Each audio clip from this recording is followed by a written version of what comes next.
I'm here with head coach Drew Richards, Dallas Garner, Jawan Carr, a 83-77 victory over Barton tonight.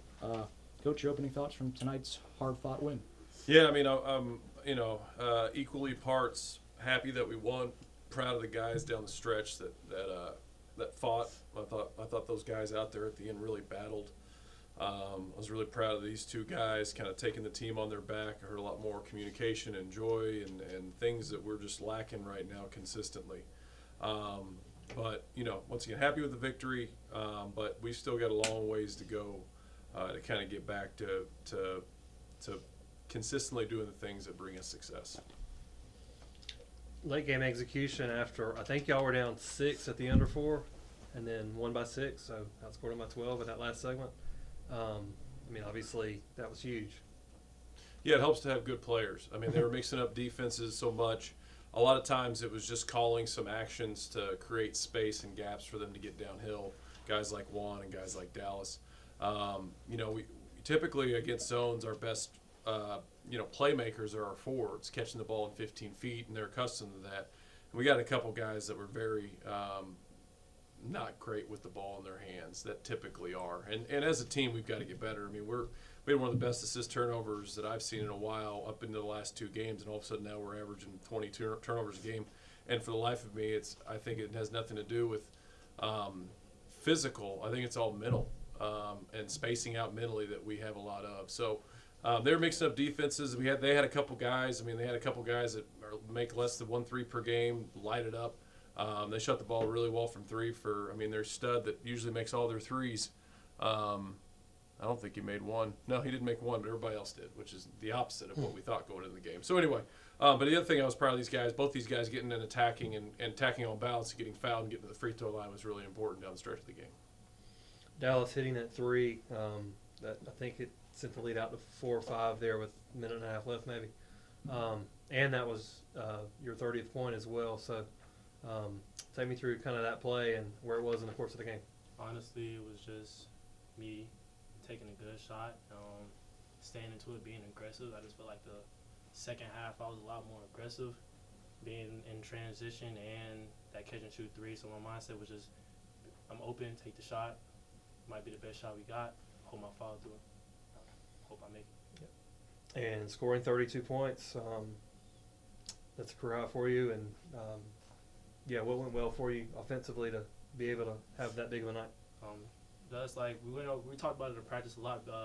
Transition, we feel like their transition defense wasn't going to be able to keep up with us in transition. So I just exploited that, getting in transition a lot, being aggressive towards the rim, because I feel like, honestly, none of their guys can meet me at the rim. So I just exploited that, got to the free throw line, knocked those down. Jawan, obviously you're one of the leaders of this team, but then after Brad's out of the game, you're kind of the senior guy that's out there leading the way. Describe that role over the last 10 minutes or so and how you were able to lead this team to the win. I was just confident that we just played together and played with great energy and got stops on defense, that we was going to finish and win the game. So I feel like my job was just to make sure, mentally we got in that mode so we could finish the game strong.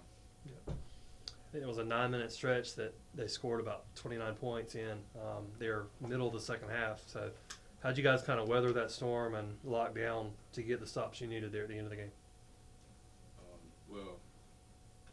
Kind of our philosophy is if they're hitting tough shots, as long as we contesting, we can live with that. But we needed to cut off, the offensive rebounds. And then on the other end, we had to cut out our turnovers as well. Coach, in recent years, you see a lot of guys, when y'all are playing well, a lot of guys with 13, 12, 11 points in a game. What's it like on the sideline watching that guy go for 32? I honestly had no idea at 32. Honestly, I was more worried about the game. That's why I said, I told him in the locker room, man, I'm proud you had 30, but I'm just glad we won. I don't really care where the points come from. I've never cared where the points come from. Dallas works his tail off on his game. He deserves to make threes like that. I said the same thing in the conference tournament last year when he was struggling to make threes. He works his tail off. He deserves it. Both these guys actually get in the gym probably as much or more than anybody else on our team. So I have confidence in them, and that's why you see me not yelling at them very often, or guys when they're taking rhythm shots. We want them to shoot it. We want them to have confidence to shoot it. We want them to know that we have confidence in them shooting it. So that's Dallas. Dallas knows what his strength is, attacking in transition, getting downhill, and whenever he plays with that kind of rhythm, and that kind of flow within the game, it makes us a lot better as a team. And then last 2 games coming out of the break, it's been 2 late game situations. Can you just talk about, I think Chris kind of mentioned earlier, but how tough this team has been maybe down the stretch, especially coming out of winter break. Yeah, I mean, it's kind of self-inflicted a lot of times to get to these close games. I mean, in the second half there, we have an 8-point lead, and we just decide to relax. And I'm not sure why we've started doing that coming back from break. We get a lead, we need to push it out, and it's something I challenged the guys in the locker room after the game. And Barton's a good team, and they made some plays down the stretch to push their lead out. But I was wondering why it waited till 3 something left in the game, down 6, for us to have the energy that we needed to be successful. And so I think Barton was good, and they made shots, they did some things, but also I think a lot of times when we lose our focus, when we have a lead, we've got to figure out a way to continue to push instead of letting someone back in the game. I think that's happened the last 2 games. So we got a really good team coming in here on Saturday, and if we mess around, we're going to be in the same situation with them because they are very talented. All right, that's it. Thank you, Coach. Thank you.